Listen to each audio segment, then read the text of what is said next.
প্রিয় ভিউয়ার্স, আসসালামু আলাইকুম।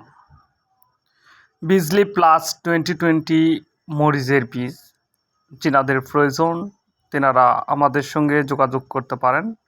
বিজলি প্লাস 2020 এয়ার মালিক সিডের একটি বিখ্যাত মরিচ জাত। এটি গাঢ় সবুজ রঙের, খুব ঝাল, সারা বছর লাগানো যায়। এটি ভাইরাস রোগ প্রতিবেদনশীল একটি জাত, প্রতিরোধী জাত। এটি সারা বছর চাষ করা যায়। যিনারা বিজলি প্লাস 2020 অরিজিনাল বীজ নিতে চান এয়ার মালিক সিডের, তিনারা আমাদের ডিসক্রিপশানে দেওয়া নাম্বারে যোগাযোগ করতে পারেন। আমরা সারা বাংলাদেশে হোম ডেলিভারি দিয়ে থাকি। 1 টাকাও অগ্রিম দিতে হবে না। আপনি বীজ হাতে পেয়ে অরিজিনাল দেখে তারপরে টাকা দিবেন। বীজ পেতে আমাদের ডিসক্রিপশানে দেওয়া নাম্বারে অবশ্যই যোগাযোগ করবেন। সারা বাংলাদেশে হোম ডেলিভারি দেওয়া হয়। আমাদের সঙ্গে যোগাযোগের ঠিকানা আমরা ডিসক্রিপশানে দিয়ে দিচ্ছি। সবাইকে ধন্যবাদ। আবার দেখা হবে। আল্লাহ হাফেজ।